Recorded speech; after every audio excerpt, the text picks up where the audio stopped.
Voilà, nous sommes là dans notre plateforme pour bénir une personne.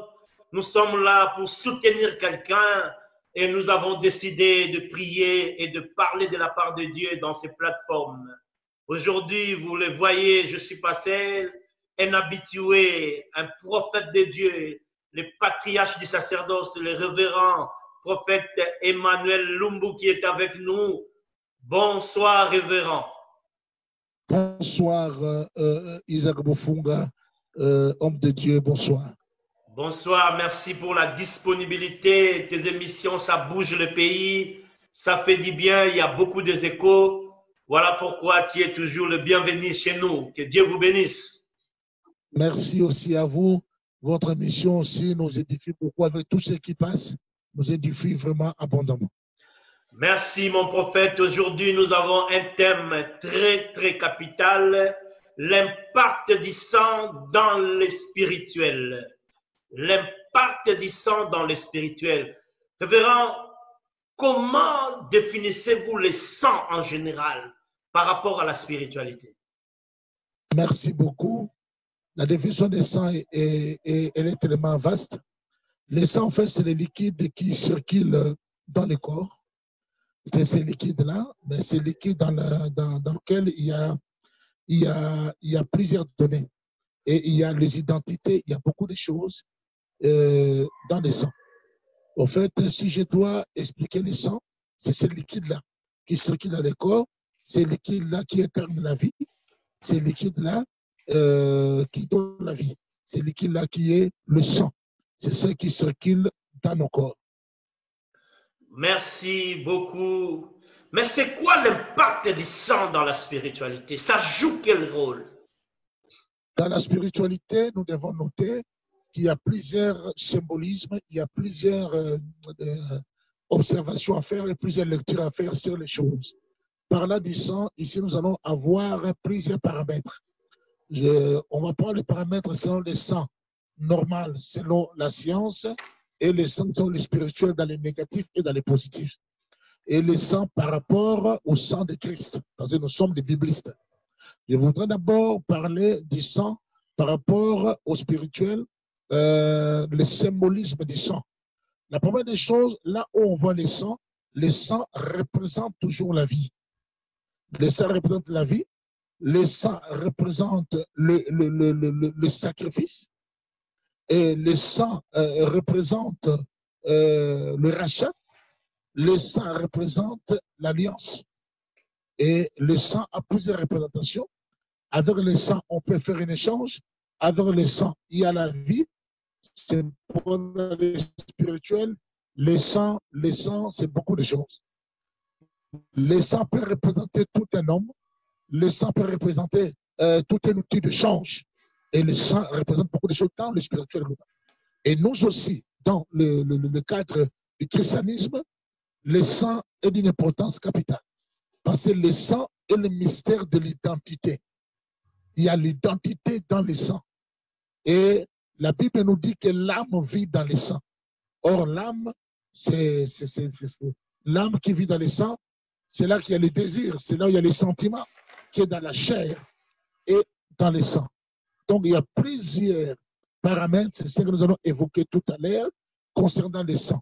Voilà pourquoi, dans le christianisme, le sang est d'une importance capitale. Voilà pourquoi Dieu a libéré le monde au travers du sang. Ni traiter le sang, il n'y allait pas avoir le pardon du péché. Que ce soit dans le christianisme, que ce soit dans le monde éternel, ils utilisent le sang, mais chacune des parties utilise le sang par rapport à leurs intérêts, à leurs rituels, à leur façon de faire. Mais nous, nous sommes dans le Christ, le Christ a dit le sang pour nous, il a racheté du péché. Et vous avez vu dans l'époque ancienne, il y avait des sangs d'animaux, on mettait les sangs pour apaiser Dieu, pour rencontrer Dieu. Il y avait tous les sangs des animaux, tout ça. C'était au fait des images. C'était l'ombre de Dieu à venir pour que le Christ soit au centre de nos cultes, pour qu'au travers de lui, nous soyons agréés, pour que par le Christ, nous soyons reçus. Donc, il n'y a pas de sacerdoce sans sang. Dans les sacerdoces, le sang est d'une importance capitale. C'est le sang qui fait en sorte qu'on puisse agréer un autel. C'est le sang qui fait en sorte que l'autel puisse avoir son pouvoir. parce qu'il y a le sang. Donc, voilà. Mais si vous allez dans le monde des ténèbres, aussi vous allez voir que la plupart des grands sorciers qui font des sacrifices, c'est au fur et à mesure qu'ils sacrifient beaucoup de gens, beaucoup de sang, ils prennent aussi leur puissance et leur vie et leur pouvoir.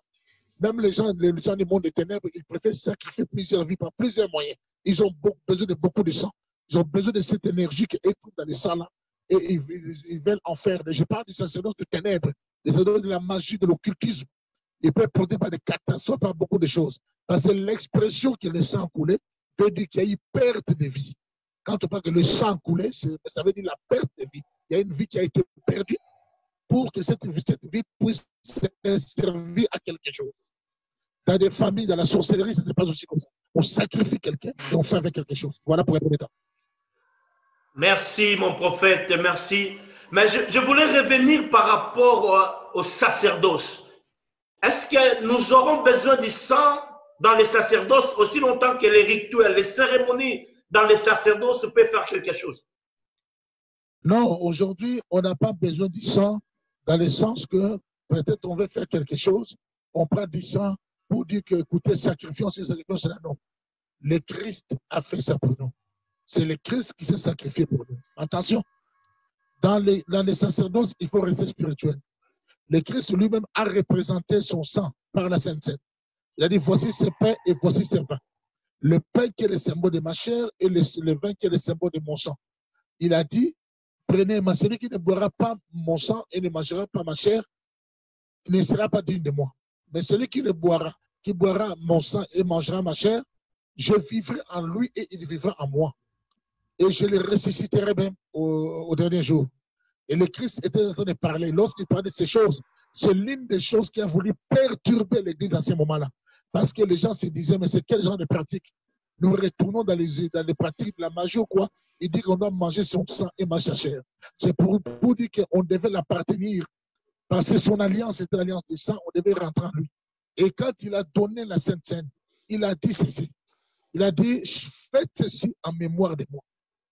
Et vous avez vu que l'Église a répété la même chose. Jusqu'aujourd'hui, la Sainte Seine a été faite et l'apôtre Paul a dit, j'ai reçu la révélation la nuit où le Christ a sacrifié le pain et le vin. Il a parlé des choses et il a dit, c'est pourquoi ceux qui prennent la Sainte Seine sans la bonne conscience, d'autres nombreux sont morts et d'autres sont devenus malades, d'autres sont devenus infirmes. Rien que parce que les gens ont pris avec mauvaise conscience la Sainte Seine.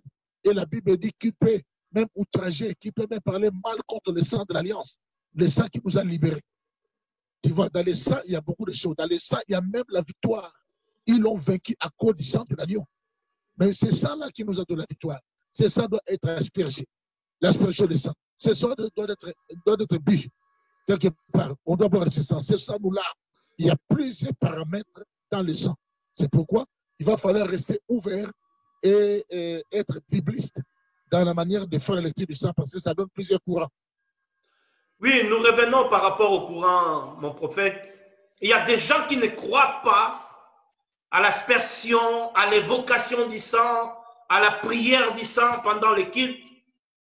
Quelle est votre analyse par rapport à cela? Est-ce que nous pouvons continuer à invoquer le sang pendant nos cultes? Je pense que quand on parle de l'invocation, d'appeler le sang, on appelle le sang comme si le sang était un homme. Le sang n'est pas un homme, mais le sang, c'est le sang d'une personne. Ça veut dire qu'on ne peut pas dissocier le christianisme du sang. Le christianisme est avec le sang. Lorsqu'il a ouvert le livre, voilà ce qui avait été dit. Dieu dit d'ouvrir le livre et de rompre les sceaux quand tu as racheté pour Dieu. Les hommes de toute nation, de toute tribu, de toute race, hein, de toute langue. Tu as fait par le travail de ton sang. C'est le travail de ce sang-là. Tu as fait un homme et des sacrificateurs pour notre Dieu et ils régneront sur la terre. C'est pas le travail de ce sang. Et quand on dit qu'on invoque le sang, on fait allusion à ce sang. On commémore, on fait ça en mémoire de lui. On fait allusion à notre foi dans ce sang. Ce n'est pas un problème. Mais on ne peut pas commencer à appeler le sang comme un homme. Non, c'est le sang de Christ qui vient. C'est ce travail du sang. Nous nous accrochons à ça. Nous rappelons ce travail qui avait été fait. Du sang et le sang est là. Et de deux, tous les gens qui résistent, ils résistent par quelle logique et par quelle expérience? Dans les domaines du spirituel et dans les domaines charismatiques, il va falloir, au-delà de lire la parole, être un homme du terrain. Ce sont les hommes du terrain qui croient certaines choses qui leur poussent à relire les Écritures. Je m'explique. Nous, on a déjà vu quand on était encore plus jeune dans la foi, on était là devant la nourriture, on a dit le sang de l'agneau. Il y avait un sorcier qui a refusé de manger. Nous, on a déjà vu qu'on a dit le sang de l'agneau, les démons fuyaient. On a vu quelqu'un qui manifeste le sang de l'agneau, a crié aïe, aïe, l'esprit a crié. Les hommes du terrain ont vu des réalités que vous n'allez pas enlever chez nous. Moi, je pense qu'il y a des fois des faux débats et des débats qui sont des contradictions. C'est l'affaire de Dieu, c'est l'affaire de la foi. Celui qui croit que le sang de dit Seigneur, que ton sang me couvre, il ne pêche pas. Le sang nous a lavé, le sang nous a porté, le sang nous a donné la victoire. Le sang, quand je rappelle, Seigneur, tu as effacé le condamné. Quand je parle de la croix, je fais une allusion au sang. Quand je parle de pardon des péchés, il n'y a pas de fusion, il n'y a pas de pardon des péchés sans la fusion du sang. Donc, tout cela, il y a le sang qui est derrière. Donc, parler de Christ sans faire allusion au sang, c'est comme si on amenait l'évangile anémique. Merci, mon prophète. Merci. Merci. Mais quel est l'apport du sang de Jésus? Quel est l'apport du sang de Jésus par rapport à notre vie spirituelle? L'apport du sang de Jésus par rapport à notre vie spirituelle, cet apport avait été fait. Écoutez, on ne va plus remettre le Christ pour la seconde fois à la croix. Le Christ a été mis à la croix et nous qui sommes là, le Christ pour notre vie spirituelle, on n'avait pas de pardon de péché. On n'avait pas de sang. La Bible dit que ce sang a brisé le mur de la séparation qui nous séparait. La Bible dit, nous qui jadis avions été éloignés, nous avons été approchés par les moyens du sang. Attention, le sang nous a rapprochés, nous qui jadis avons été éloignés. Donc le sang nous rapproche de Christ, vous voyez. Et le Christ, quand il nous invite à sa table, et le sang nous a déclarés dignes. Le sang nous a enlevé nos iniquités, nos péchés. C'est ça l'impact des sang dans nos vies. Et le sang nous donne la victoire. Et la Bible, le combat du sang vers même dans le monde angélique, à tel point que Michael a renversé l'armée du diable. La Bible dit, ils l'ont vaincu à cause du sang. Michael a lutté, mais le sang s'est intervenu. Donc je pense que le sang, c'est ça le pouvoir. Mais le problème, c'est quoi? C'est qu'il y a deux paramètres ici, mon Funga, que nous devons parler. Parce que on doit d'abord parler du sang comme sang, dans l'influence de l'Afrique tribale, dans l'influence du monde tribal, par rapport au sang de l'agneau. C'est deux débats différents et deux enseignements différents. Parce que le sang de Jésus est venu travailler à nous libérer du sang. Mais pourquoi d'abord? Il y a des choses liées au sang pour qu'on puisse en arriver là. Nous sommes sortis de souches différentes. On a des origines et chacun a son sang. Mais quels sont les impacts de ce sang par rapport au sang qui nous délivre? Ce sont des choses comme ça aussi qu'il faut voir pour amener les gens dans le bon raisonnement. Merci, merci. Revenons par rapport aux coutumes, Big. S'il veut faire quelque chose, il prend l'animal, il verse le sang. Et nous, si nous voulons prier, invoquer le sang, est-ce qu'il y a une différence entre les deux impacts du sang? Ou dans chaque entité, le sang doit être là? Nous devons comprendre une chose, que nous, quelqu'un nous a rachetés déjà. Et nous avons été sauvés par Jésus-Christ. Nous marchons avec le salut, à moins que quelqu'un rejette son salut. Le Christ nous a déjà libérés. On est libérés. On est sauvés par ce sang. Et quand nous pensons à ça, il a dit, faites ça en mémoire de vous. Pourquoi le Christ nous avait déjà libérés par le sang? Mais pourquoi l'Église primitive et jusqu'aujourd'hui continue à manger la Sainte Seine? Si les gens continuent à manger la Sainte Seine, le pain de la Sainte Seine symbolise quoi? Et le pain symbolise quoi? Et de deux, pourquoi la Sainte Seine qui n'est qu'un vin qui est fabriqué, le vin qui est fabriqué dans des usines comme tout le monde qu'on vend dans des boutiques et des marchés, peuvent arriver à donner aux gens des infirmités, des maladies et la mort par les consciences? C'est qu'il y a un pouvoir derrière. C'est ce pouvoir-là qui se manifeste. Mais les gens qui prennent le sang des corps, ça ne peut pas se libérer. Dans les sacerdoces anciens, dans des époques patriarcales, où tout ça, dans ces époques-là, ils avaient le sang qu'ils mettaient sur l'autel. Il y avait Caïn et Abel. On a agréé Abel, on n'a pas agréé Caïn parce que le sacrifice de Caïn, c'était le fruit végétal dans lequel il n'y a pas de sang. Mais le sacrifice d'Abel, c'était l'agneau. Au fait, la Bible dit toute écriture a parlé de moi. C'était déjà l'image de Christ. Et vous allez voir que Melchisedec, roi de Salem, quand il a vu Abraham, il a mené aussi le pain et le vin. Dans le mystère des sang, nous devons comprendre. C'est pourquoi seulement plus le sang. Écoutez-moi très bien. D'abord, le sang a un pouvoir. Le pouvoir du sang, c'est aussi un pouvoir de la vengeance. Lorsque nous lisons dans Genèse, on lit Genèse 4:10, Dieu dit, qu'as-tu fait? La voix du sang de ton frère crie de la terre jusqu'à moi. Ça veut dire que le sang a un pouvoir de revendication, de crier. La Bible dit, tout celui qui verse le sang, il va payer aussi. Parce que s'il a versé le sang, il paiera aussi par le sang. Et il a dit, maintenant tu seras maudit de la terre. Et tu seras maudit de la terre qui a ouvert sa bouche pour recevoir de ta main le sang de ton frère. Il parlait de ça. Vous comprenez? Donc c'est comme ça, la Bible dit que dans Genèse 9:5, sachez-le aussi, je redemanderai le sang de vos âmes, je le redemanderai à tout animal et je le redemanderai à l'âme. Et je redemanderai l'âme de l'homme à l'homme, à l'homme qui est son frère. Et la Bible même dit, si quelqu'un, dans le verset 6 du chapitre 9 de Genèse, si quelqu'un verse le sang de l'homme, par l'homme, son sang sera versé. Car Dieu a fait l'homme à son image.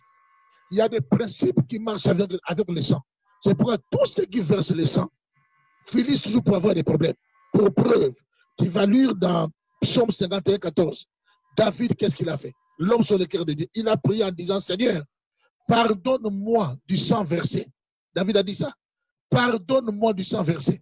Il dit ça, je lis dans Proverbe, dans Psaume 51:11. Ne me rejette pas loin de ta face. Ne me retire pas ton esprit. David est en train de parler. Et il dit plus loin, Seigneur, délivre-moi du sang versé. C'est David qui dit ça. Délivre-moi du sang versé. David avait versé du sang. Là, c'est au verset 14 du chapitre 51 du Psaume 51, chapitre 14. Ô Dieu de mon salut, délivre-moi du sang versé. Et ma langue célébrera ta miséricorde. Il demande qu'on lui donne du sang versé. Il a fait tuer quelqu'un contre sa femme. David, pourquoi Dieu sur le sang ne faisait rien? Pourquoi Dieu a dit à David, David, comme tu es là, tu ne bâtiras pas pour moi le temple. C'est à Salomon qui va le faire, parce que tes mains sont remplies du sang. Si le sang n'avait pas de ce pacte, suivez très bien.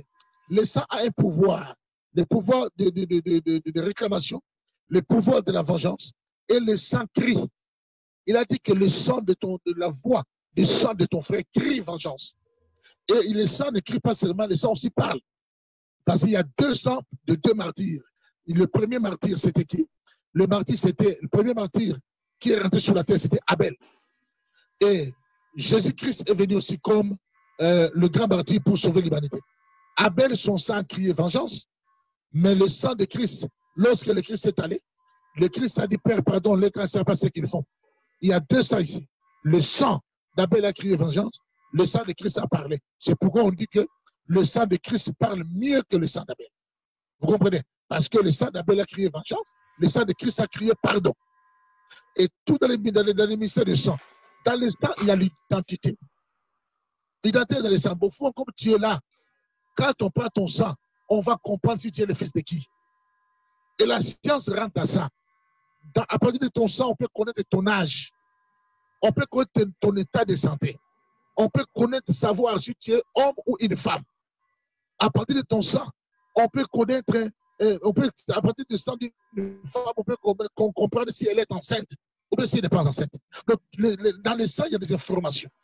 Et dans le sang, il y a aussi l'âme qui vit dans le sang, mais il y a aussi des chromosomes qui sont les porteurs de l'info génétique qui se trouvent dans le sang. Il y a toutes les informations des individus, ça se trouve dans le sang. La science l'a découvert après, mais Dieu l'a créé depuis, avant que cette science n'existe. Dieu avait déjà créé toutes ces choses-là dans le sang. C'est pourquoi le sang a l'identité, le sang aussi identifie. Je vais te donner un exemple. Tu connais, il y a des peuples qu'on appelle les Marrons. Les peuples, les Marrons qui sont aux États-Unis, qui construisent une poche de résistance lors de traite des Noirs. Qu'est-ce qui s'est passé? Ce peuple-là fouillait dans les forêts. Ils allaient se cacher parce qu'ils fouillaient les traitements qu'elle leur offrait. les colonisateurs. Mais qu'est-ce qui s'est passé?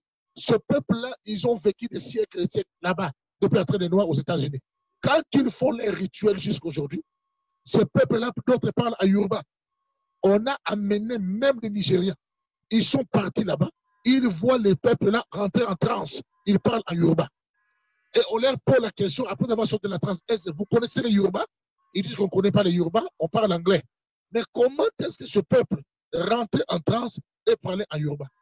Si les sangs n'avaient rien, pourquoi Dieu punissait les iniquités des gens jusqu'à la 3e, 4e génération? C'est pour te dire qu'il y a des choses qui peuvent sortir de tout, qui peuvent toucher ton sang facilement. C'est le fils de Noé qui a vu la dignité de son père. Au lieu que Noé pousse le maudit, Noé a maudit son fils. Tu vois, c'est comme ça que Noé a maudit son fils. Là. Il y a des choses que toi tu fais qui tombent sur nous. L'Église doit comprendre certaines choses. On peut aimer Dieu. Aimer Dieu ne veut pas dire avoir la connaissance. On peut aimer Dieu, mais aussi chercher la connaissance. Comme nous sommes ici, les sangs que nous portons, d'abord, ce n'est pas nos sangs, c'est les sangs de nos ancêtres. D'autres étaient voleurs, assassins, tout ça. Et nous héritons ces sangs-là. Et comme nous avons ces sangs-là, nous héritons ces sangs. Mais le Christ est venu libérer le monde par le sang. Pourquoi Dieu va utiliser la voie du sang et au travers du sang pour sauver le monde? Dans le sang nous montre les origines. Chaque personne n'est pas sortie d'un arbre. On a des origines. Chaque personne a une souche d'où il sort. Et la souche est attachée à une terre. La souche est attachée à une origine. La souche est attachée à un nom. Chaque sang porte un nom de famille. Vous comprenez? Chaque sang a une adresse. Il y a les adresses dans nos souches qui nous réclament. Et certaines souches, ça s'alimente. Mais l'homme, en partie de l'ombril, quand l'homme en partie de l'ombril, il prend le sang. Et l'homme a des origines. C'est comme ça qu'on prend le sang. Parce qu'on hérite les choses. Dans les sangs que nous avons, nous portons ces sangs-là. Et des fois, nous vivons ce que les autres ont fait. C'est resté imprimé dans les sangs. Il y a des sangs qui sont sous des réclamations. Il y a des sangs qui ont été sous des alliances. Ces alliances ont pesé sur les descendants. Parce que la Bible dit que la bénédiction, ça pèse dans la 4e génération. La bénédiction aussi, vas-y, la 1000e génération, ça touche aussi les sangs. Et nous, aujourd'hui, en Christ, nous vivons certaines de ces choses. Au fond. Et en plus, ça nous devons retenir, le sang, ça détermine aussi une race et le style de variété des races. Je vais vous donner un exemple. Il y a les sangs royaux. Il y a les sangs des guerriers. Au fond, il y a les sangs. Vous allez voir dans une famille, si bien qu'ils soient en train de mission, trop hommes d'affaires. Il y a des familles qui sont la famille des politiciens. Il y a d'autres familles où il n'y a que les hommes de Dieu, comme la famille des Lévites. Il y a des familles comme ça. Les gens se rendent compte. Il y a même des contrées. Vous vous rendez compte que cette contrée-là, il y a plusieurs catégories de personnes qui sont comme ça, sont de ces contrées-là. Au Japon, il y a la tribu Maguchi, qui sont une tribu des hommes forts. Il y a des tribus de guerriers. Il y a les sangs qui travaillent aussi. Tu vois, dans les sangs, il y a même des signaux. Il y a comme des codes dans les sangs. Il y a quelqu'un qui est parti à l'équateur, alors qu'il est en train de travailler, de traverser. Il voit quelqu'un qui lui dit que toi, tu es mon sang. Il dit, c'est faux, je ne suis pas de l'équateur. Il dit, c'est vrai, vérifie. La personne a insisté. Il a appelé sa maman. Il a dit, maman, toi, tu es du Bandundu. Mais moi, je suis à l'équateur. Comment on me dit ici que j'ai le sang de quelqu'un ici? Il dit, non, je ne t'avais jamais dit que ton papa était de l'équateur. Il va donner le nom de son père. Ils ont vérifié. Son papa appartenait à ce village. Il y a même des esprits qui identifient les gens à partir de puissance de sang. Vous allez voir dans la plupart des politiciens, lorsqu'ils vont dans leur village, je ne dis pas que ce sont des pratiques à faire. Ils vont dans leur village même pour faire la députation. Même d'autres qui sont chrétiens ne disent pas. Les ancêtres là viennent, les gens du village viennent pour dire que nous te donnons la terre. Il faut des prières parce que pas de sanguin est lié à une terre, est lié à des principes, à des règles, est lié à des chefferies. Même à l'époque de Daniel, on choisissait les gens qui appartenaient à des sangs royaux. Pourquoi ça se faisait comme ça? Parce que nous avons le sang. Nous sommes nés de nouveau. On va marier ça plus tard. Mais je vais vous donner un exemple. Mais c'est la question que je voulais amener par rapport au rachat. Nous sommes rachetés par le sang. Maintenant, tous ces sangs qui nous suivent, est-ce que ça peut toujours avoir l'impact à nous? Comment ça? Je voudrais ici partir avec des exemples simples. Nous avons été rachetés à un grand prix. Celui qui est racheté doit aller dans tout son processus. Il va aller jusqu'au bout. Il ne faut pas avoir l'excès des ailes pour dire que ça va, même quand ça ne va pas. Il y a un grand bishop ghanéen, et je vous le dis, je ne vais pas citer son nom. Ce grand bishop est parti en Afrique du Sud. Pendant qu'il marchait, il a vu un gourou. Le gourou l'a salué et lui dit bonjour, chef. Ce grand bishop a dit toi, tu m'appelles chef, pourquoi? Il a dit je t'appelle chef parce que ton père était un chef coutumier. Il dit pourquoi tu me disais, je te dis ça parce que tu es chef coutumier. Le bishop l'a dit ah, laissez-moi. Il est parti, il n'a pas voulu manger le soir au programme. Il est allé voir le révérend qui était là, il lui a posé la question. Le révérend lui a dit, mais pourquoi tu es triste? Il a dit, mais je suis étonné. Et le révérend a dit qu'il n'a jamais vu un homme faire la délivrance comme ce bishop. Le bishop l'a dit qu'effectivement, mon père était un chef coutumier. Effectivement, ce qu'il dit était vrai. Mais pourquoi un gourou qui a pu voir ces choses en moi? Comment il a identifié ça? N'est-ce pas que les démons avaient dit que celui-là, c'est Jésus-Christ? Le Fils de Dieu ne faut pas venir nous perdre. Et les démons ont même dit que notre temps n'est pas encore arrivé. Le Christ a compris que leur temps n'était pas arrivé parce qu'il le savait. Il a dit, allez-y au poisson. Tu comprends? Même les démons nous connaissent. Ils ont dit cette fille de Sévage, je connais Paul, et vous qui êtes vous? Écoutez, beaucoup de gens s'amusent. Lorsque le Christ était né, mais qui avait vu sa naissance? Il n'y avait pas seulement Anne la prophétesse, il n'y avait pas seulement Siméon, il y avait des mages. Les mages veulent dire Magoy. Magoy veut dire magicien. Les mages de l'Orient, comment ils avaient vu la naissance de Christ? Des fois, nous disons, oui, le Satan ne me voit pas, le Satan ne me voit pas. Mais Christ même était né.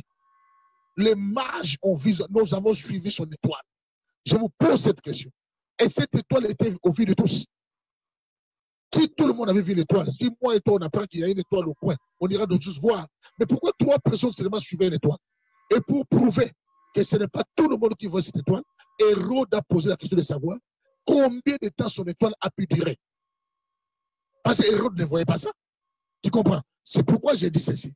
Que nous ne puissions pas confondre les choses. Nous sommes lavés, purifiés par le sang de Jésus. Nous avons été purifiés par le sang, nous sommes sauvés par le sang de Jésus. C'est ça notre délivrance. Je pose une question.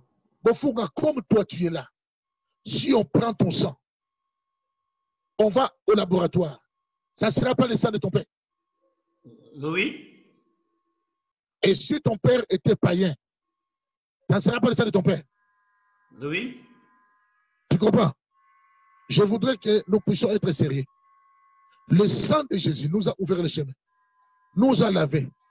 Mais la chair doit être toujours crucifiée. C'est pourquoi la chair ne va jamais hériter le royaume des cieux. Pourquoi la Bible dit que le corruptible sera revêtu de l'incorruptible? Qu'est-ce qui est corruptible? Pourquoi la Bible dit que les œuvres de la chair sont manifestes? Parce que le sang est là. La Bible dit c'est quoi? L'impudicité. C'est quoi? L'impureté, la magie, l'idolâtrie, le querelle, tout ce que vous connaissez. Ce sont ceux qui composent l'œuvre de la chair. Et l'apôtre a souligné, je vous le dis d'avance, que tous ceux qui commettent ces choses n'hériteront pas le royaume de Dieu. Donc les choses qui sont de la chair ne peuvent pas hériter le royaume de Dieu. C'est pourquoi on dit que ce n'est ni la chair ni le sang qui t'ont révélé ces choses. C'est au-delà de la chair et du sang. Est-ce que tu vois un peu? Parce que l'image du sang de Christ, c'est ça la voix qui parlait même au propitiatoire. C'est ça cette image qui préférait cette image. Mais nous sommes rachetés à un grand prix par Jésus-Christ, par son sang. Nous ne sommes plus redevables à l'adversaire. Attention, nous ne sommes plus redevables à l'adversaire. Ce sont les choses qui se passent au spirituel. Mais dans la chair, il y a des besoins. Il y a toujours des gens, on s'étonne, on est dans l'église, on prie Dieu. Mais comment ces gens sont devenus occultistes? Comment les gens sont devenus impudiques? On dit que ce sont les œuvres de la chair. Donc, tout celui qui a la chair, il est exposé à des œuvres de la chair. Et la Bible dit qu'il faut condamner ces œuvres mortes. Et la Bible dit ceux qui sont dans ça n'hériteront pas les royaumes des cieux au fond. Écoutez, je voudrais vous dire une chose. Dans les héritages sanguins, il y a 3 dimensions. Il y a l'héritage génétique.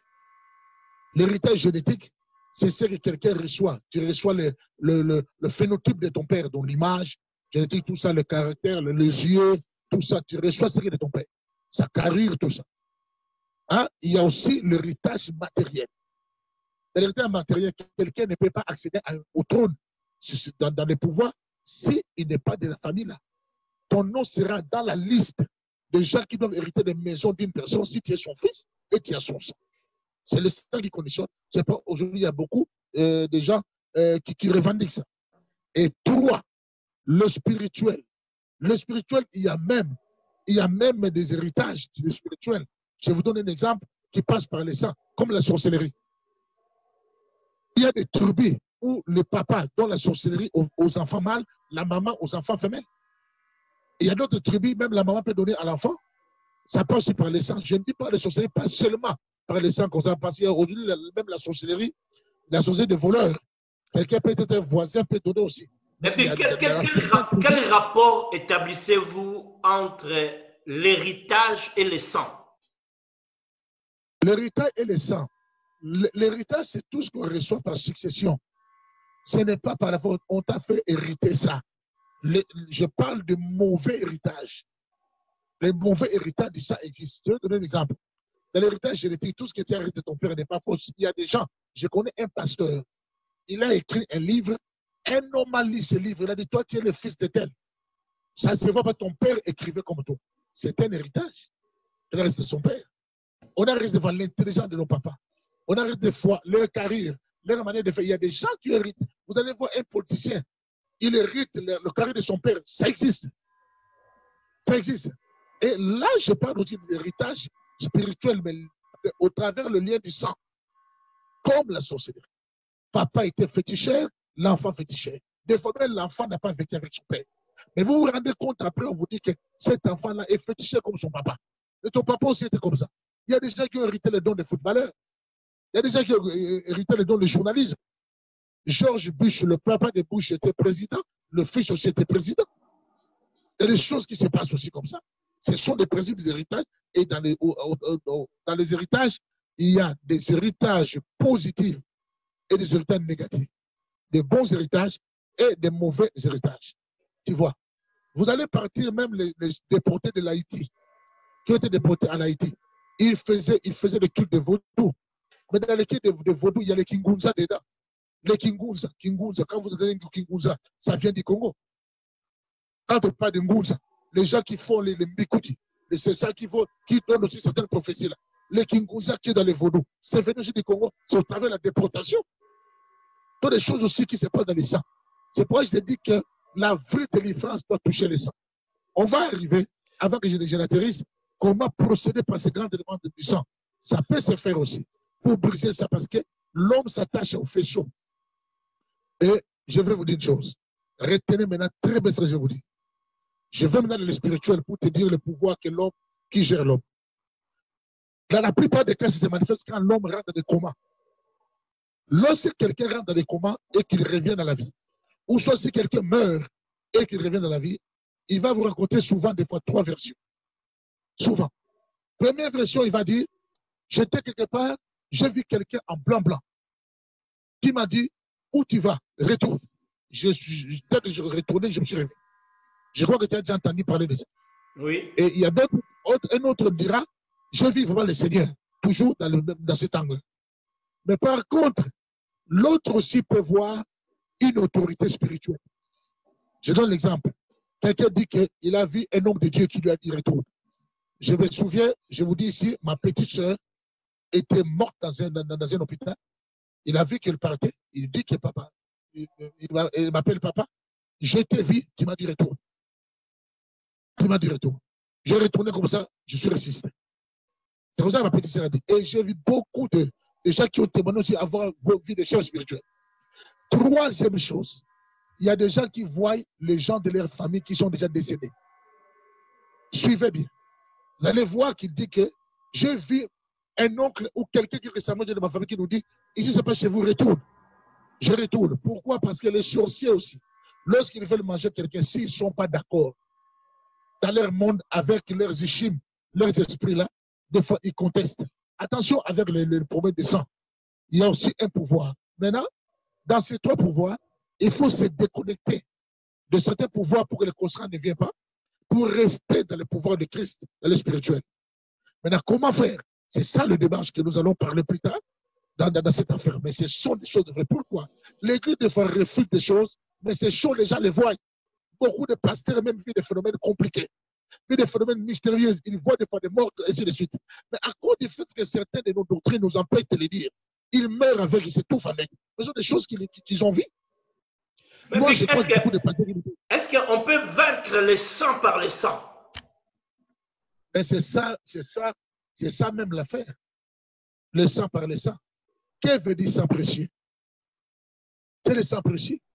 Il n'y a que le sang précieux qui a le pouvoir de vaincre le sang par le sang. Mais le problème, c'est quoi? C'est bien de dire que c'est le sang précieux qui a vaincu. Mais quel est le processus? Et quelle est la démarche? Au fond, je vais te dire une chose. Même quand la Bible dit le vieil homme est parti, nous sommes une nouvelle créature. Deux fois, tu sens le désir de vieil homme revenir vers toi. Qui va dire parce qu'il a été lavé par le sang de l'agneau, il n'a plus de désir, il n'y a pas des fois des choses qui le réclament. Attention, comme ça te réclame dans les corps des sensations. Dans le spirituel aussi, il y a un combat qui est mené. Mais pourquoi la Bible doit dire, Jésus-Christ a dit à Pierre, le diable t'a réclamé.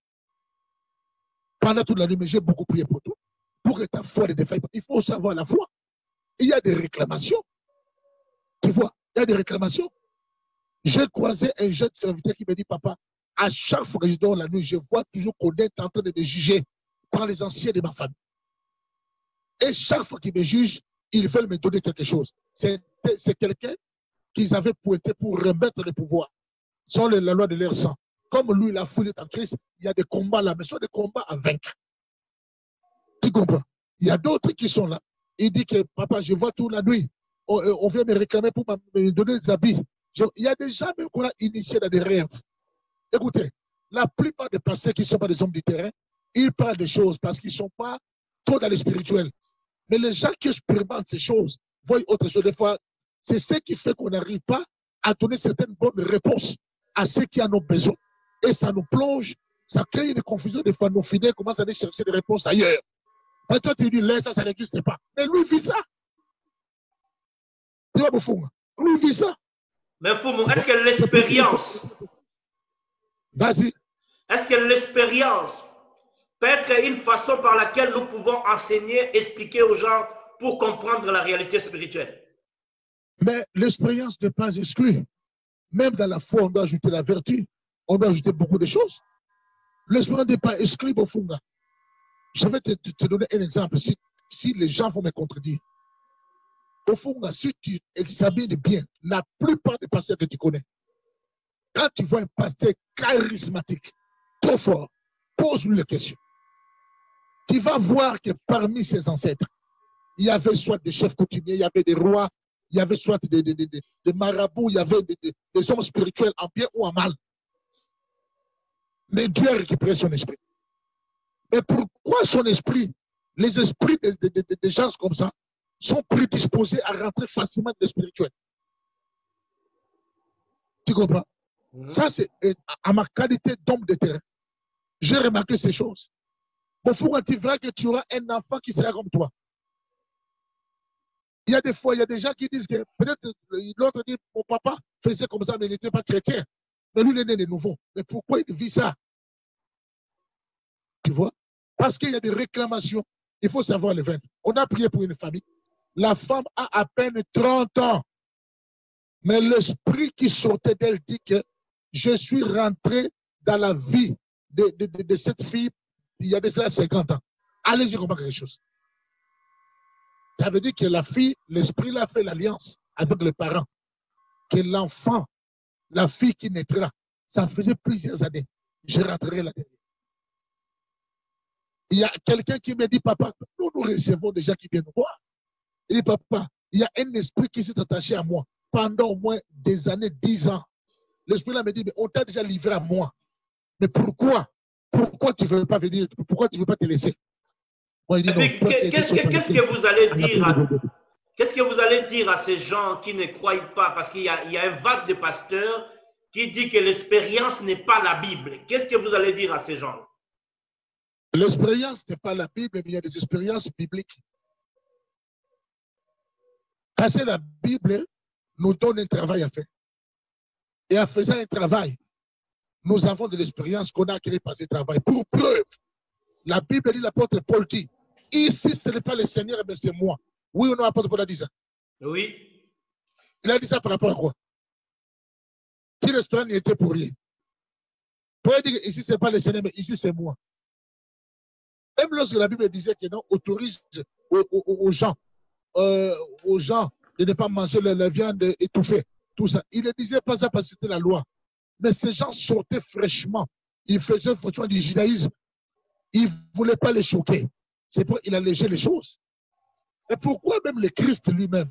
Il y a des lois qu'il a dit. Et on a dit que il a dit qu'Abraham et Moïse vous écrit ces choses parce que vos cœurs étaient durs. Mon commencement n'en était pas ici. Écoutez, vous savez, on a pris de l'esprit de l'attente. Il y a plusieurs choses, il y a plusieurs solutions, et plusieurs problèmes qui restent sans solution, sans explication, et ça nous crée des problèmes. Il y a des gens qui peuvent te dire des choses qu'ils voient. À supposer que parfois quelqu'un vient nous dire qu'il voit sa maman qui est morte. La première réaction, je vais dire quoi? Ça n'existe pas. Il est déjà parti. Parce que la Bible dit qu'il ne bénéficie aucune part par rapport à ce qui se passe sous le sol. Mais il te répète ça, il dit lui, il voit ça. Mais toi, tu ne vois pas ça, mais lui, il voit ça. Comment vas-tu les conseiller? Nous comptons des cas comme ça. Ne crois pas que les gens qui viennent se confient à nous vont venir toujours avec des problèmes que nous connaissons. Non. Ils veulent devenir des problèmes compliqués que nous n'expérimentons pas. Et pardon, que nous ne maîtrisons pas des fois. Il faut rester ouvert et voir les gens qui sont passés par là. Je vais vous donner comme exemple. Comme au Nigeria. Au Nigeria, et là-bas, n'exclut pas les chefs coutumiers. Ils préfèrent prêcher les chefs coutumiers. Ils gagnent les chefs coutumiers. Et ils disent, ils veulent que le chef coutumier soit en Christ et que les pouvoirs maléfiques quittent les chefs coutumiers. Et les chefs coutumiers reçoivent les Christ. Mais il ne va pas laisser son pouvoir de chef coutumier, son trône. Mais il travaille avec la puissance pire. Parce qu'au Niger, tu peux bâtir une maison partout. Si tu ne bâtis pas au village, tu n'es pas considéré. C'est ça. Mais nous autres ici, on s'est déconnecté de nos villages à cause de la sorcellerie. Tu vois, il y a des fois, un peuple peut avoir Dieu, un peuple peut avoir l'onction, mais n'a pas le même idée, les mêmes motivations, le même fonctionnement. C'est ça les problèmes. Merci, merci. Je crois que nous ne finirons pas ce moment avec les sangs, mais nous allons faire le nécessaire pour arriver. Quel rapport y a-t-il entre le sang et la Pâque? Ça, c'est une très grande question. Lorsque nous parlons de la Pâque, Christ est notre Pâque. C'est lui-là notre Pâque qui a libéré son sang. Parlons de la Pâque juive. On a vu tout ce qui est de la Pâque juive. Si on le ramène dans le langage de la révélation, nous allons voir ça correspond à Christ. On a vu comment la Bible nous parle. La Bible nous dit une chose, que dans la Pâque, il y avait le sang qui avait été mis au linteau. Il devait manger la Pâque avec les herbes amères, symbole de la souffrance, de tout ce qui a été comme amertume. Ceux qui les mangeaient avaient le rein sain. Ils avaient leur bâton à la main, les chefs de famille. Ils avaient le soulier au pied. Tu vas voir à la même période pascale. Les gens qui mangeaient la Pâque en Égypte, ils avaient soulier au pied, bâton à la main qui est le symbole du pouvoir. Ils avaient aussi les reins sains pour manger la Pâque qui est la libération. Pierre aussi en prison, à la période de la Pâque, pour sortir, qu'est-ce que l'ange lui avait dit? Mets tes sandales, non? C'est un terrain, non? Et enveloppe-toi de ton manteau. Le manteau et la canne, c'est la même chose. C'est aussi le pouvoir. C'est-à-dire, mets ton manteau et suis-moi. Ce sont aussi des choses que Pierre a pu faire dans la prison.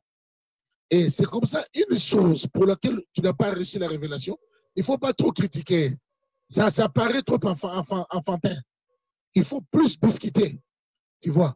Et le sang de Christ qui avait été mis au linteau, et l'an de la mort venant de Dieu, bien sûr, il ne pouvait pas rentrer parce qu'il y avait le sang. Quel était le problème? Tout celui qui n'allait pas, si quelqu'un avait omis de mettre le sang, il allait mourir. L'ange ne connaissait pas un visage ou quelque chose que ce soit. Il connaissait seulement le sang. Là où il y a le sang, il n'y a pas de sang. Et c'est ce sang qui avait protégé le linteau. Et nous aussi aujourd'hui, c'est ce sang qui nous protège. On a vu qu'il y avait dit un signe dans le ciel, une femme venue du soleil La lune est sous ses pieds, une couronne de 12 étoiles sur sa tête. La lune, c'est le reine de la nuit qui était au pied de la femme qui avait vaincu. Et si ça soit Israël ou l'Église, ça a plusieurs interprétations. Il y avait la couronne de 12 étoiles. On voit les 12 tribus, il y a beaucoup de choses. Il y avait aussi cette femme qui a le travail dans les douleurs d'enfantement. La femme a donné un enfant. Et vous avez vu comment le serpent poursuivait l'enfant qui a jeté de l'eau. L'enfant est amené vers Dieu. Et maintenant, à cause de cet enfant, qu'est-ce qui s'est passé? Il y a eu combat. Il y a eu guerre dans les ciels. L'abbé Michael combattir. L'abbé du dragon s'y combattit. Mais il fut pas le plus fort. Il fut précipité. Et la Bible dit, qu'est-ce qui s'est passé après? Il a entendu la voix qui disait que heureux les habitants du ciel, tout ça, mais malheureux les habitants de la terre quand le diable est descendu vers eux, animé d'une grande colère. Mais le diable est là. Il a été vaincu par le sang de l'agneau et par la parole de leur témoignage. Nous avons vu toutes ces choses. C'est pourquoi on ne peut pas dissocier la Pâque du sang. On ne peut pas dissocier le Christ du sang. C'est un faux débat. Le Christ sans sang n'existe pas. Pourquoi? Parce que la Bible dit, en ouvrant le livre, on a dit clairement, tu es digne d'ouvrir le livre. Tu as racheté pour Dieu les hommes de toute nation, de toute tribu, de toute race, de toute langue, par le travail de ton sang. C'est par ce travail qu'il a pu arracher et vaincre. Et tu as fait un homme de serviteur et ils régneront sur la terre. Est-ce qu'il y a une différence, entre les sangs qui étaient dans les linteaux de l'agneau et les sangs de Jésus actuellement? Non, ce sont des préfigurations. L'Ancien Testament, c'était des choses, de l'ombre des choses à venir. Hein. Ce sont des choses comme ça, quand on parle d'une manière allégorique ou d'une manière typologique, on peut faire le parallélisme dans ce sens-là. Mais le sang de Christ, c'est maintenant dans nos vies. Parce que le sang de Christ vient sous plusieurs formes. Ça nous nettoie, ça nous lave, ça brise les jougs, ça donne la victoire. Tu vois, ça nous rapproche. Ça brise le mur de la séparation. Ce qui me séparait avec cette loi, ce qui m'empêchait d'atteindre, c'est le sang. Et c'est comme ça. Voilà. Merci beaucoup, mon prophète. Partagez ce moment. C'est le moment où nous connaissons la parole et il y a des choses qui tombent à nous. Je t'invite à partager, envoyer ça à un ami, envoyer ça à quelqu'un. Partagez ça dans un groupe pour soulager quelqu'un dans cette connaissance que nous sommes en train de découvrir. Mais mon prophète, est-ce qu'il y a le pouvoir dans les sangs? Il y a beaucoup de pouvoir dans les sangs. Dans le sang, il y a le pouvoir d'appartenance. Il y a le pouvoir d'héritage. Il y a beaucoup de pouvoir dans le sang. Je vais vous dire une chose. Même la paternité a un pouvoir. Lorsqu'un papa prie pour son fils, ça donne un autre impact. Parce que l'autorité biologique aussi existe. Et ça, c'est au travers le sang. Même jusqu'à aujourd'hui, il y a des gens qui sont chrétiens, mais ils remarquent en eux certaines choses liées qui sont venues de leurs parents. Dans la plupart des cas, tout ce qui est ressemblance positive, on n'appelle pas ça lien. Mais c'est ce qui est ressemblance négative qu'on appelle lien.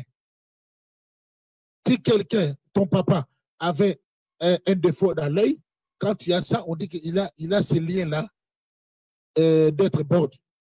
Mais si maintenant, ton papa avait une intelligence forte, il était très beau, les gens ne diront pas que tu as le lien de la beauté ou tu as le lien de la force. Tu vois, c'est comme ça que les gens expliquent certaines choses. Mais en élargissant l'espace de nos tentes, il y a plusieurs pouvoirs qui existent. Dans le premier sacerdoce, il y avait la dimension patriarcale.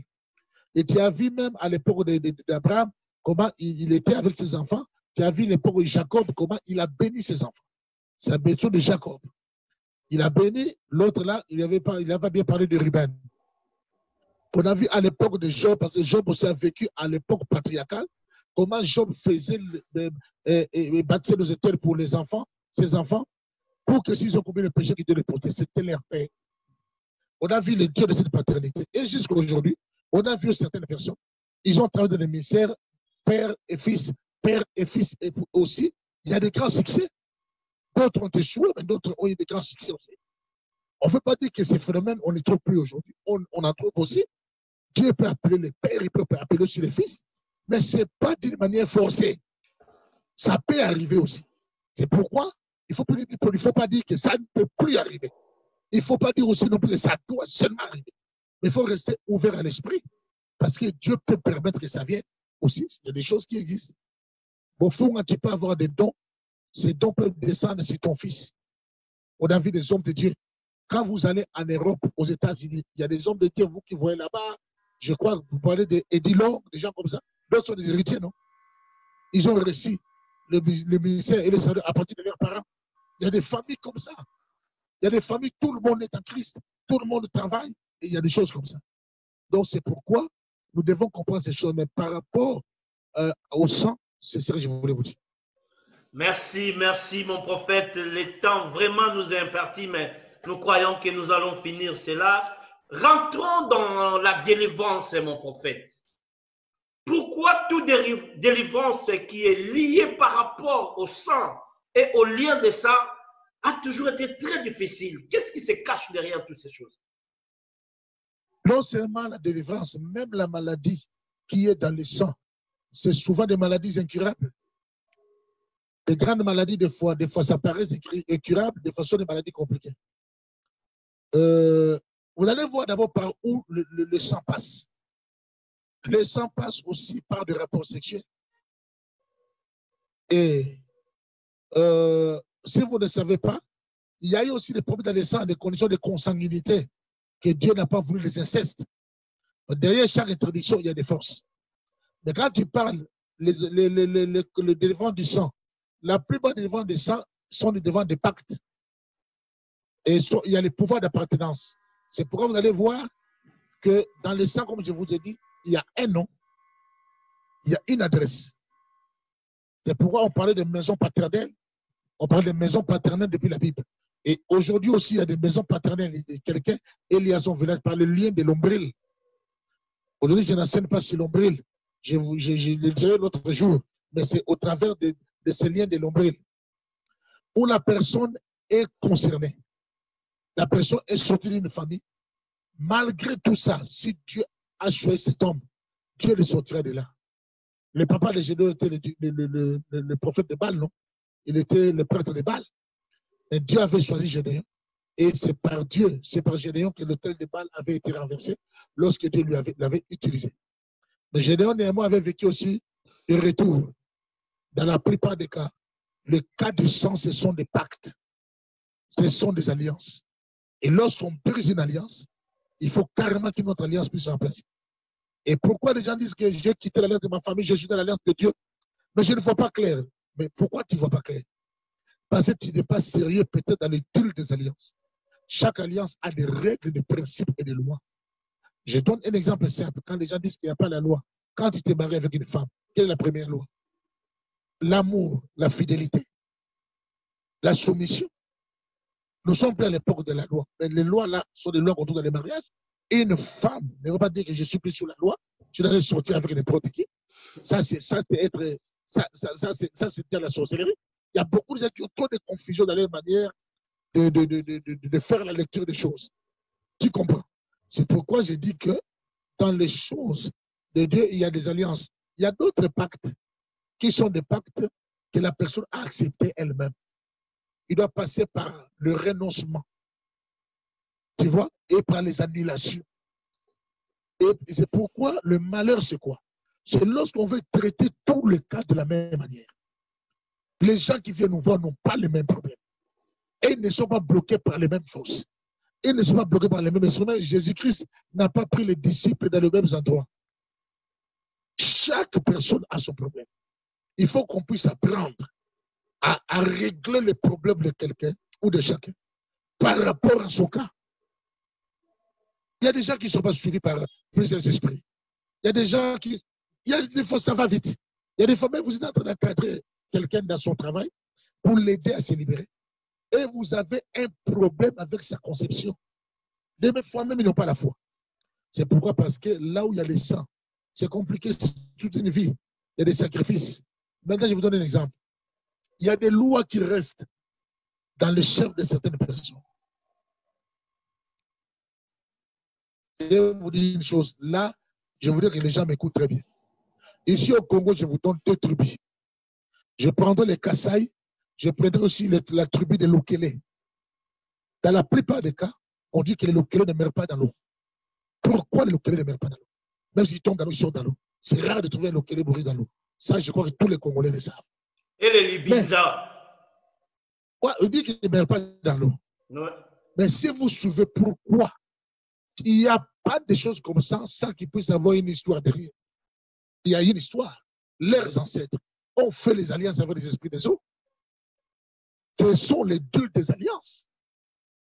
Et dans les Kasaï, on nous parle de Chibaou. Lorsque la femme sort avec un autre homme, et si la femme est passée malade d'un autre homme rentre de la maison, c'est un problème. Et lorsqu'il revient de la maison, ça peut le tuer. Et si l'homme soupçonne, on va dire qu'il puisse préparer le coq, je ne sais pas moi, la poule ou quoi, qu'on appelle un là-bas, qui sait quoi.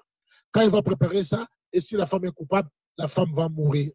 Et si l'homme ne veut pas, l'homme ne veut pas laisser sa femme partir ou la répudier, parce qu'il va dire c'est l'homme qui va mourir. Mais j'étais surpris d'apprendre qu'on est en train de me dire qu'il y a même des hommes de Dieu qui sont morts de Chibaou.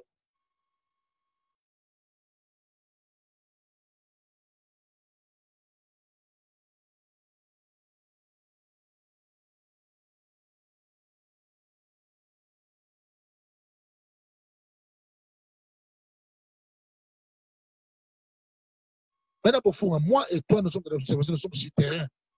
Le Chibaou, ce n'est pas une puissance qui est. Dans la Bible, on a vu des choses semblables. On pourrait les sables de tabernacle, on donnait la femme fidèle quand elle vivait, son ventre gonflait, ainsi de suite. Mais Bofunga, dis-moi, ce n'est pas l'homme là qui a péché. C'est sa femme qui a péché. Mais le malheur a frappé l'homme, le malheur a frappé les enfants. Allez-y, on quelque chose. Mais on dit que c'est un homme de Dieu. Je ne m'arrête pas là. Il y a encore chez les Kassaïens, lorsqu'une femme perd son mari, elle est restée veuve, on ne peut pas toucher cette femme quand la coutume ne l'a pas encore acquittée.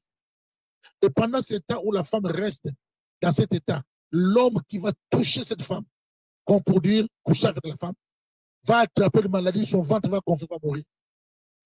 On nous a parlé qu'il y a eu certains hommes de Dieu qui sont morts de ça. Mais cet homme de Dieu est allé toucher. Quand il touchait, il était dans la débauche, il position de la faiblesse. Si c'était des malédictions, sans cause de mais lui, il bénéficie de l'humilité sacerdotale. Comment tu peux expliquer ça?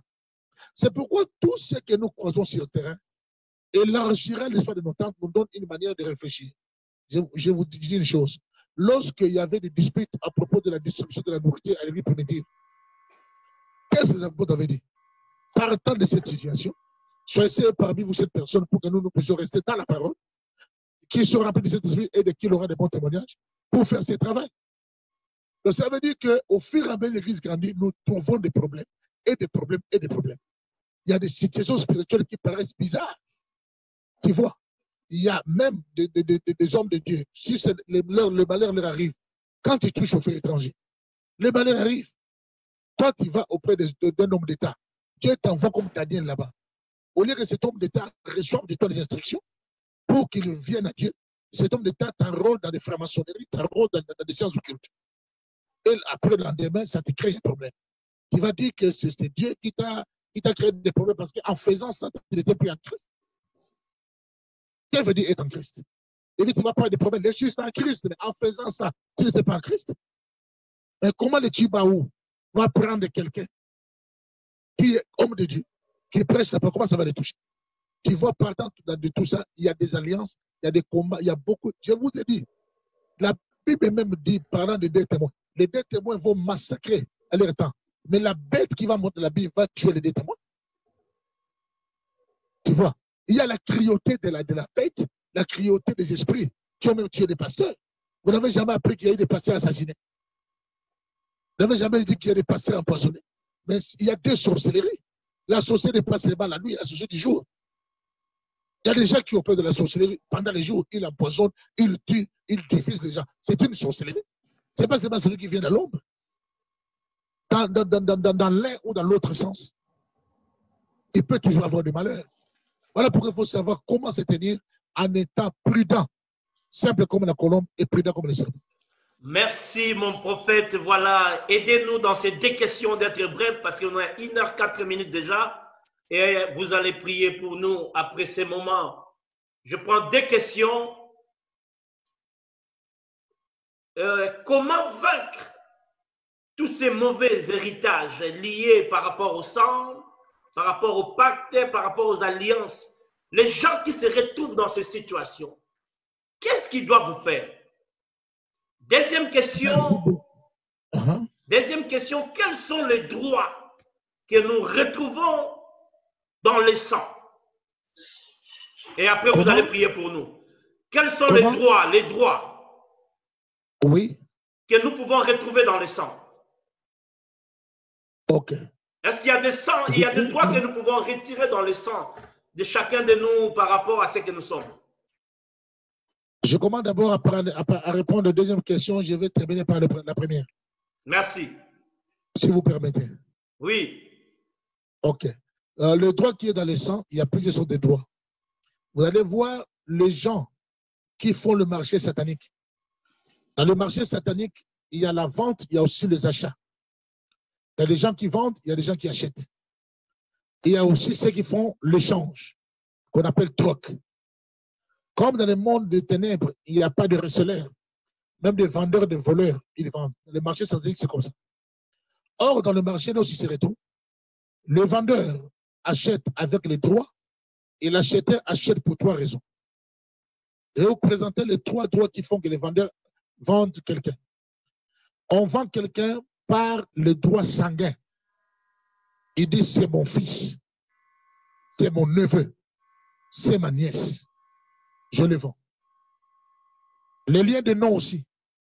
Il dit, oui, c'est un Bofunga.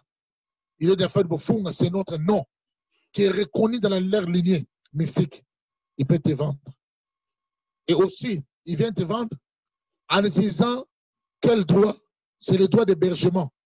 En fait, le droit de la manière dont il t'a pris en charge, ou soit il t'a scolarisé, ou soit il t'a fait grandir. Il s'est saisi de ça pour chercher, parce qu'on trouve toujours une raison dans la sorcellerie. Ce sont des raisons comme ça qu'on vient vendre quelqu'un. Et ceux qui viennent acheter, ils achètent pour faire de toi soit esclave, pour faire de toi soit mari ou femme de nuit, ou pour faire de toi leur gibier qui vont sacrifier. Et maintenant, c'est comme ça que les choses se passent. Et nous aussi, nous avons nos enfants que nous gardons. Ils ont les droits d'héritage. Même moi et toi qui sommes des pasteurs ou des prophètes, des apôtres, nos enfants aussi ont droit. Parmi les droits d'hériter, si on a une petite maison, ils vont hériter, ça c'est leur droit. Mais dans le spirituel, en tant que papa, tu peux aussi communiquer cette chose et la grâce de Dieu que tu as reçue aux enfants. C'est comme ça que les enfants peuvent bénéficier. Il y a les droits dans le mauvais sens, dans le sens du mal, comme je venais de dire, et les droits dans le bon sens. À ma qualité de père de l'enfant, j'ai droit, parce que quand je dis étant que ton père, j'ai droit de l'éduquer, j'ai l'autorité sur lui, j'exerce un droit sur mon sang, à qualité de son père. Ce sont les droits que chaque papa a, qu'on soit dans le Christ ou si on n'est pas en Christ. Question de l'utiliser en bien ou en mal. Ce qui était à l'époque de Noé. Lorsque Noé entrait dans l'arche, il y avait des femmes, des hommes et des enfants. Noé les appelait, venez, on va rentrer dans l'arche pour partir. Même si les enfants avaient voulu rentrer dans l'arche ou les femmes, ils ne pouvaient pas parce que l'autorité de leur mari était là, les maris refusaient. Dieu ne nie pas l'autorité. On dit même qu'à cause des anges, que les femmes se voilent, mettent les voiles sur leur tête pour porter une marque qui montre de l'autorité auquel elles dépendent. Tu vois? Et on parle de ça. L'autorité existe. C'est l'autorité que Dieu voulait qu'on agisse en bien. Ce sont les droits. Et c'est là par les sangs. Papa, c'est mon fils. Ça existe, c'est bon. Je vais vous dire une chose. Il y avait une sœur qui rentrait dans une maison pour louer. Celle qui sortait de l'aide, elle a dit qu'il y avait des locataires avant nous qui ne faisaient que perdre les enfants. La femme l'avait rentré. Premier mois, il a perdu un enfant. L'autre mois, il a perdu encore. Et première année, il a perdu un enfant. Après 6 mois, l'autre enfant était trop malade. Il s'est souvenu. Quand il nous appelait, j'ai dit à la femme, prends ton enfant, déclare. Si ce n'est pas moi qui l'ai porté. Pendant 9 mois, je déclare, Seigneur, moi, je ne tue pas les enfants d'autrui. Je te confie cet enfant. La femme a fait des prières avec imprécation. Au nom de Jésus-Christ. Et je vous dis que les choses avaient changé. Pourquoi nos mamans qui ne connaissaient pas Dieu? À l'époque, ils priaient, ils disaient seulement que je ne prends avec personne. Là où vous enterrez mon nombril, vous ne connaissez pas. Il y avait des mamans qui disaient ça. Des fois, ils témoignent de ceux qui ont vu quelque chose. Et nous qui avons Jésus. Il faut faire des prières avec imprécation, à moins que tu ne sois pas Dieu, à moins que ton sang n'est pas libéré. Et même nous, on a lutté avec nos familles. On a lutté. Pourquoi on dit que les gens auront pour éliminer les gens de sa propre maison? Cela veut dire que chacun aura pour éliminer les gens de son sang. C'est clair. Donc c'est pourquoi, de ce côté, nous devons utiliser nos droits de bonne manière et les droits qu'on a de faire hériter, d'éduquer, de s'imposer, d'orienter, ainsi de suite. Et ceux qui les font dans le mal, désolé, parce que là, ce n'est pas ce que Dieu nous envoie de faire. Pour venir dans la première question. La première question était quoi encore? C'était comment les gens qui se trouvent dans des conditions là. Comment vaincre toutes ces mauvaises histoires? Je voudrais dire que le problème n'est pas de se trouver seulement dans un problème. Mais le plus grand problème, c'est de ne pas être conscient qu'on est dans un problème.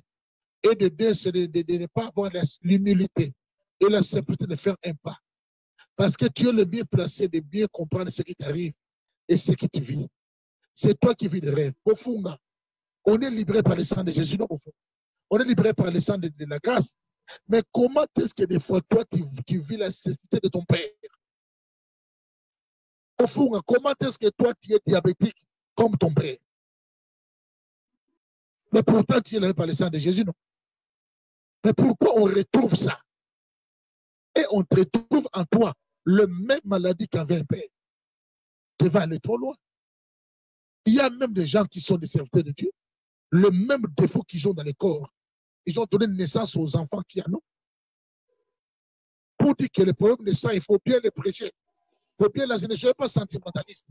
Aimer trop Dieu, intervenir à la place de Dieu ne veut pas dire avoir la connaissance. La connaissance de la vérité, c'est autre chose. Quand on aime Dieu, on doit bien expliquer les choses parce qu'on va croiser des personnes de toutes choses.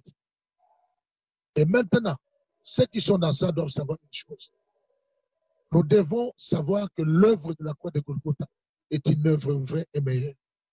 Amen. Quand tu te découvres de la chair, tu es dans la voie de la délivrance. Et tu es délivré des liens de l'ombril qui est coupé. Tu es délivré de la puissance. Tu es délivré de la puissance de ta famille. Et tu es libéré quand tu appartiens à Christ. Écoute. Maintenant, la délivrance ne veut pas dire que tout est fini seulement. Tu peux avoir des réclamations. Tu peux avoir des combats. Ce sont les combats que tout chrétien peut avoir dans la vie. Ça peut être des combats de famille. Beaucoup de pasteurs sont là. Ils savent. Même jusqu'à aujourd'hui, nous parlons que nous sommes rachetés par la croix de Golgotha. Tout ça. Mais il y a des pasteurs qui vivent des phénomènes de femmes de nuit.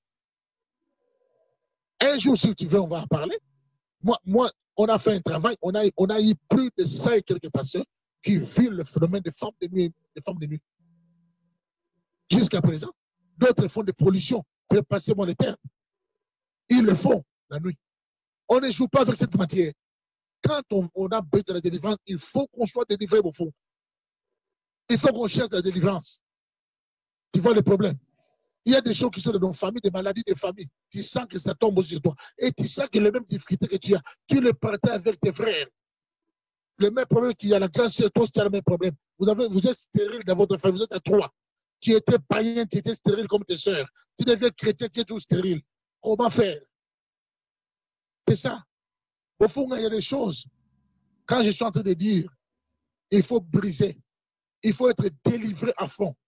Il faut aller sur le norme pour vaincre la puissance du sang. Pour réclamer briser la réclamation du sang. Et parce que c'est ça, comme tu as dit, vaincre le sang par le sang. Mais comment ça se passe? C'est ça le point d'interrogation. Ceux qui vont appeler, nous en avons parlé. Et nous pouvons aider à donner aussi des pistes aux gens. Parce que dans la plupart des cas, des fois, on a les réseaux sociaux. Il y a certaines choses qui sont trop. Bofunga, comment ça arrive de faire un homme de Dieu pour une sorcière? Et ils sont ensemble. Et la sorcière réussit à donner à l'enfant la sorcellerie. C'est bien de dire que vous mentez aux gens, vous mentez aux enfants qui sont des sorciers, vous les pasteurs. ce n'est pas toujours faux. Il y a vraiment des enfants sorciers. Bon, tu ne sais pas ça. Les hommes de Dieu qui m'écoutent sont là. Peut-être c'est la manière de gérer ça que d'autres gèrent mal et les familles se disloquent. Si Dieu ne t'a pas peur de ce ministère de la Défense, va chez celui qui peut faire ça, il va t'encadrer. Nous, on n'a pas peur des petits sorciers. On sait comment les gérer. Donc, je sais qu'il y a beaucoup qui ont cette grâce, beaucoup qui ont pas mal de ces dons-là, mais ceux qui sont dans ce genre de problèmes, ils doivent chercher des défenses. Tu connais les rêves que tu vis, les phénomènes que tu vis, ce que tu vis par rapport à ta famille. Toi, tu es un ouin de l'étudiant, après tu vois tout ton père étranglé, ou ta mère. Peut-être c'est lui, peut-être c'est pas lui aussi. Mais tu vois toujours, tu es dans les gens de famille. Tu es un homme de tes rêves, toujours tu rêves. Là où vous avez grandi, jusqu'à prendre tes rêves, tu es toujours là. Dans cette maison-là. Toi, un homme de tes rêves, toujours que tu es dans une école. Tu es toujours en train d'apprendre dans une école. Surtout des rêves de régression. Des rêves qui montrent que quelque chose te réclame là. C'est clair. Qui te dit quand on est un homme de pris de combat? Le Christ a mené à la croix pour tout le monde. Mais ce que j'ai dit, demande aux hommes de Dieu. Si c'est faux, si beaucoup ne vivent pas ça. Il y en a beaucoup qui vivent ça. Moi, je connais des hommes de Dieu qui ont même été hommes de Dieu avant nous. Mais comment ils ont sorti des ministères? Et papa, je n'ai jamais su confier à quelqu'un. Il m'est arrivé de sortir peut-être avec une fille. Depuis ce jour-là, je vois ma vie comme ça, comme ça. Comme il ne s'est pas confié, il n'y a pas un travail qui a été fait sur lui. Il n'a pas demandé la prière. Mais les apôtres Paul demandaient la prière, priez beaucoup pour moi. Priez beaucoup. Ils demandaient aussi la prière. Il y a même des hommes qui disent que moi, je ne peux pas aller chercher Dieu, j'ai déjà trouvé Dieu. C'est quoi ça? Même Moïse n'a pas dit ça. Mais le Christ allait à la montagne. J'ai déjà l'argent, j'ai tout ici, bon, tout, j'ai des moyens. J'ai besoin de l'affectation. Ça sont des folies. On voilà. Doit, écoutez, aujourd'hui, c'est la Pentecôte, c'est la Pentecôte, j'ai dit une bonne fête, et te dire qu'il faut une vraie plénitude pour marcher dans ce temps de la fin, qui est devenu un temps bizarre. Dans peu de temps, l'occultisme va remplir le monde.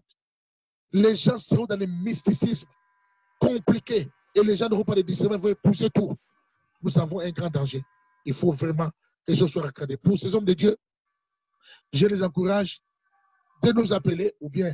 Le numéro est là. Le numéro est là, ça passe. Ils peuvent toujours appeler. Ils peuvent toujours appeler et nous envoyons un groupe WhatsApp pour nous donner des enseignements du sacerdoce pour enseigner beaucoup de gens. On est des sacerdotes. Est-ce que vous avez le numéro pour l'école de sacerdoce là sur place? Ouais, le numéro pour le quoi? L'école du sacerdoce. Oui, je vous le donne tout de suite là pour. Voilà, nous sommes à la fin, nous allons écouter la prière. Donnez-nous le numéro de l'école du sacerdoce, le 2 livres que vous venez d'écrire, si nous pouvons avoir les titres.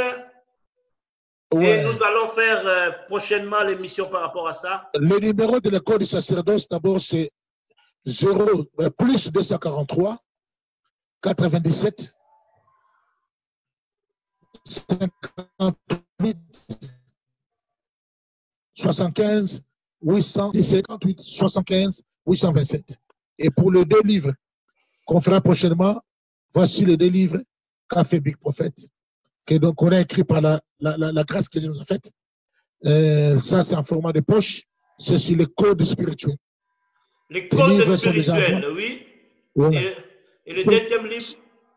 Le deuxième livre sur la portée spirituelle des cérémonies. La portée spirituelle sur les cérémonies, c'est vraiment intéressant. Nous aurons le temps d'en parler prochainement. Les codes spirituels. Big, est-ce qu'il y a des codes spirituels? C'est comment ça? Il y a des codes spirituels parce que le spirituel fonctionne avec les codes. Hein? Le spirituel fonctionne avec les codes. Les codes peuvent être une clé, une connaissance pour passer outre. Il y a des codes de verrouillage. Nous laissons les gens dans cette envie-là. Nous allons revenir avec ça. Les codes spirituels, c'est intéressant. C'est une connaissance, c'est une clé, c'est une prière. Il y a beaucoup de choses. Je n'ai pas encore eu l'occasion de les lire, mais je crois que j'en aurai. Et vous pouvez toujours commander par moi ou par Big lui-même. Les numéros sont là. Nous allons le mettre au bas de l'écran. Si le prophète peut prier pour nous, pour tous ceux qui nous ont suivis, que la grâce de Dieu soit au milieu de nous. Ok, merci. Nous allons de la prière. Éternel, mon Dieu, mon roi, merci parce que tu es saint. Merci parce que tu es le Dieu de la révélation. Merci parce que tu nous as sauvés par le sang. Tu as vaincu le sang de nos familles par ton sang. Tu as brisé les chaînes dans le sein de nos familles. Tu nous as délivrés des forces qui nous réclamaient. Tu nous as rachetés à un grand prix. Tu as brisé l'acte dont les ordonnances nous condamnaient et qui faisaient contre nous à l'écloi à la croix. Tu as déployé des principautés de domination et tu les as livrés publiquement en spectacle à travers de par la croix. Seigneur, par les sangs, tu as brisé le mur de la séparation. Par les sangs, tu nous as reproché, nous qui jadis avons été éloignés. Tu nous as acceptés à ta table. Père de gloire, le sang, tu as dit quiconque mangera mon sang et mangera mon corps, boira mon sang. Je vivrai à lui, vivra à moi, je les résisterai. Nous voulons, Seigneur, que tous qui nous ont suivis bénéficient de ta grâce et que tu nous libères par ton sang et que nous soyons délivrés de la puissance du sang. Et que dans les sacerdoces royales qui est par le sang de Christ, ça nous puisse briser toutes les forces tribales, les forces maléfiques, des mauvais sangs, des sacrifices maléfiques. Toi, être englouti par les sacrifices salvatrices, les sacrifices du salut, la croix de Golgotha, au nom de Jésus-Christ, notre Seigneur et Sauveur. Que tu bénisses cette émission, Seigneur, et que cette émission continue à édifier plusieurs au nom de Jésus-Christ. Amen. Amen. Amen. Merci beaucoup, prophète, pour avoir accepté notre invitation. À la prochaine, nous aurons encore des choses à parler sur les livres et sur l'angiologie. Soyez connectés, partagez ces moments. Que Dieu vous bénisse. Merci, prophète. Mes salutations à maman, Patience et aux enfants. Merci beaucoup. Que Dieu vous bénisse. Amen. Amen.